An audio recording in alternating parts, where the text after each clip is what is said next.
What's going on, everybody? So the Navara's parked up behind me there. I was going to do a GPS tracker installation into it today, but I've run out of time because I've been really busy on another project. Ta-da! Check this out, guys. We've finally got a space to start smashing out some bigger installations. Now over here we've got a fabrication area, so this area is going to be sweet for doing all of the welding, cutting and all that sort of stuff. So at the back we've got the welder, we've got the drill there, we've got the mill, mini lathe, welding fabrication bench. Up the front we've got a 2-poster hoist, and then up the back we've got another 2-poster hoist. Now we've got a bit of storage over here, some toolboxes, bit of a workspace as well. So guys, this is really freaking exciting stuff. I can't wait to do some bigger, more custom installations for you and show you exactly what we can do with these Navaras, guys. So really looking forward to what we can smash out of this space. Now, this is really important because currently I'm not working with a lot of space. Let me show you exactly what I mean. Alrighty guys, so let's back things up a little bit. So I'm really thankful for where I live in Melbourne. I live right on the bay, close to the water, close to cafes and lots of great chill spots. There's only one problem. This is my garage. There's the nav right there. This is the space that I've got to work in to do these install videos for you guys. So unless I'm working here, I've got to go find somewhere else to do the install videos, and it just makes things hard. I've got to carry all the tools and everything I need to the site that I'm going to do the install, and I don't have one central location to be able to do everything I need to be able to bring the best content forward for you guys. Anyway, legends, now I've given you a bit of a rundown as to why this new workshop is going to be so freaking awesome for all the new upcoming content. What we're going to do today is something pretty casual. We're going to run through a GME radio installation in B-rad's NP300. Let's jump back into the workshop now and take a look how the boys are going with that install and see how it's done.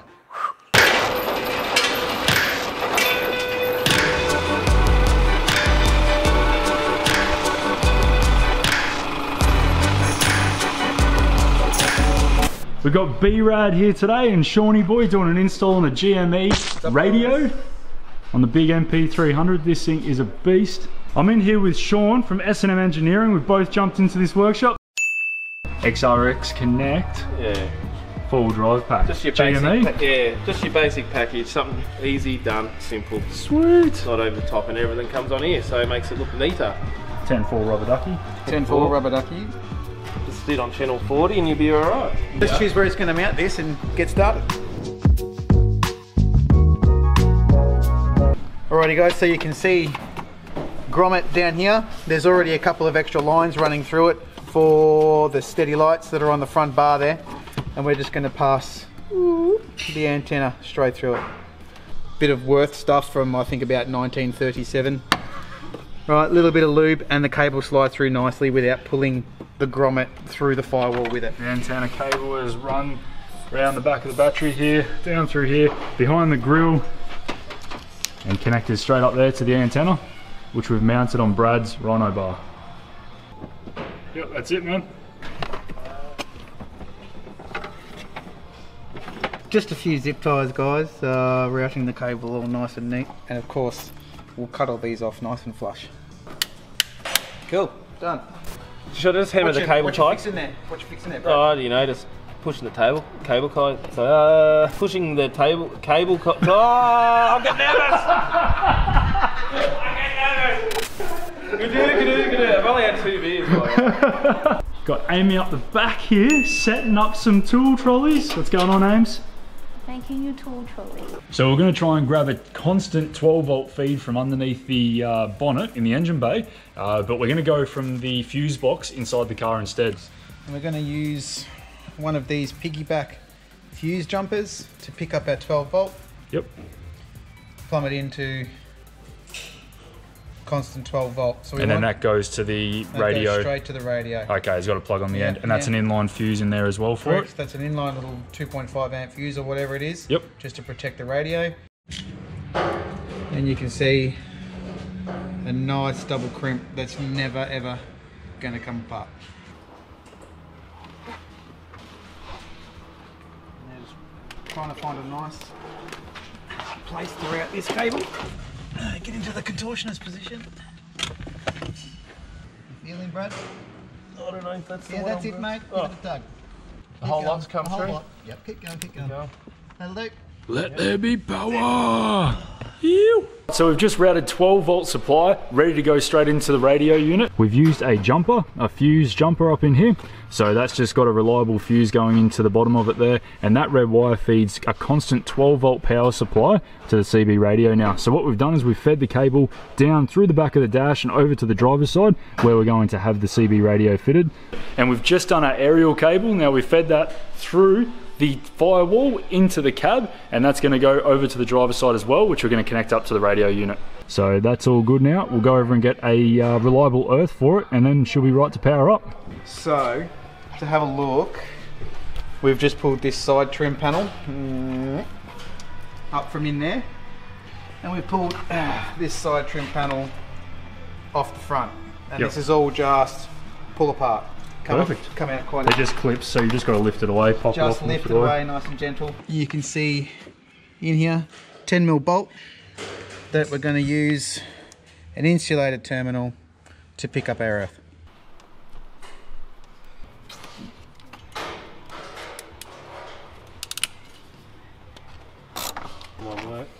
Alright, so we've just got our cable in here to a nice good earth, and we can check that with continuity on the multimeter shortly. So we just want to make sure that we've put the earth point for the radio in a good solid earth, and make sure that that bolt's not in like a plastic nutsert or something like that that's insulated. So I've just got multimeter on continuity mode, and it beeps when there's an earth. So on the bolt to a good earth, and it's beeping. So we're good to go. So my completed trolley.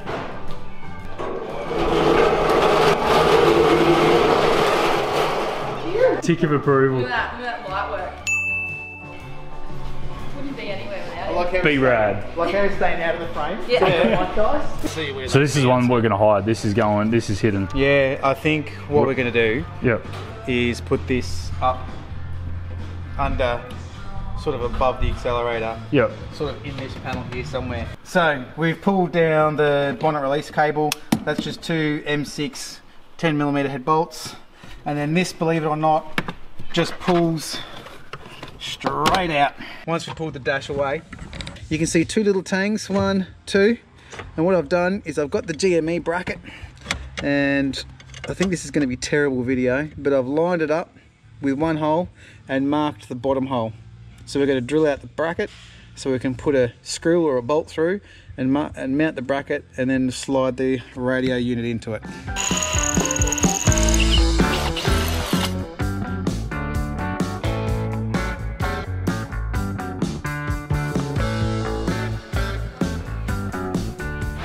Just use my vice-like grip instead of spanners.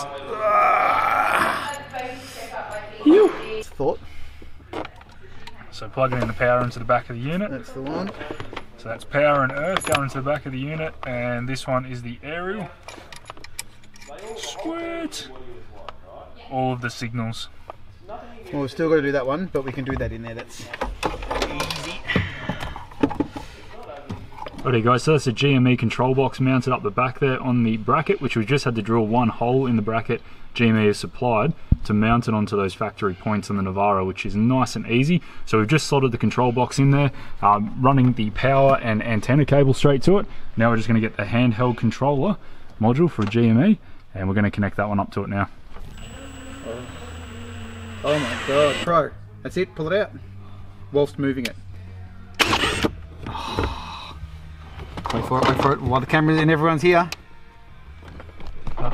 Get it in there, Sean. Oh, I'm just going to get it in there. I'm just going to Just push it. get it in and all around it. Shove it. Hang on. Yeah, I was going to say. Straight in, no VAS. Straight in, no VAS. Just like I bought one.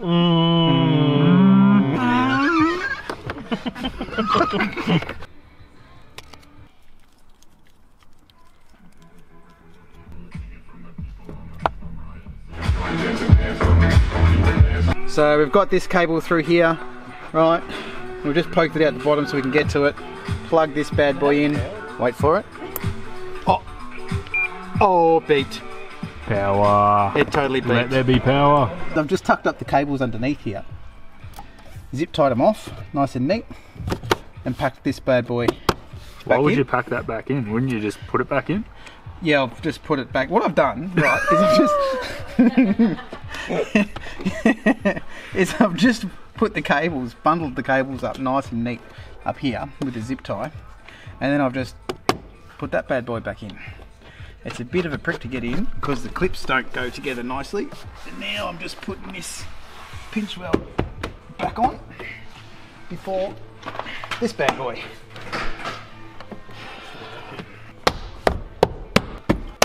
One radio installed. Get the side cutters, cut those zip ties, and get a beer. Alrighty guys, so what we're going to do now is get a beer and take a swig. Oh, hang on the light. This is a test tickle.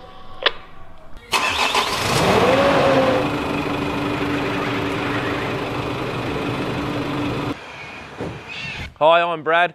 This is my Navara build. I'm just going to give you a walkthrough and show you what I've done to it. Basically, the first mod I put onto the nav was a curved 50-inch light bar from Steady. Unbelievable light. It's really, really good. We fixed up the brackets up here so it fits better and mounts better. The brackets they gave us to put onto here don't fit because of the bend. So we installed it onto here. And the lighting is just phenomenal. As you saw on the video, we just installed the GME UHF. I'm pretty happy with it. I like the small aerial. I'm a little bit fussy, everything has to be neat. So we just installed that. I've got the Steady lights, very happy with them, can't complain. Bang for value, they're perfect. So I highly recommend anyone to buy spotlights. These are the ones to go. This is a Rhino bar, Mornington installed it, Rhino. I just love the fact that the colour coded is spot on. The approach angles is really good and the bash plate, everything with it just looks neat and I'm just very happy with the styling of it, just works well. And I've just got the bonnet protector on here, mainly for looks. It just looks neat, looks good, and it just matches with the front of the car. I've gone the Mud Train tyres, Nittos. Very happy with them. I had Mickey Thompson's before this. What they achieve is really good. So I've just gone the 265s. I wanted to go bigger, but I just didn't want to put flares on it. I haven't ordered them, but I've gone this and once I need new tyres, I'll put flares on and I'll go a bigger size tyre to like 285s. I've got the Safari snorkel. I was tossing up between a stainless or a plastic one, but I just didn't like how the look of a stainless was on this with the blue. So I've gone the Safari snorkel. I've heard good reviews of the Safari snorkel and does its job. I've gone the Dobson 2-inch lifts all round. I'm just happy with the Dobson's brand. That's why I went Dobson's. I've got the comfort level or comfort ride. I can't fault it. Had a mate in the car. He said it was very comfortable. It went well, climbed up the hills really good. And for now, it's perfect. And I can't fault it.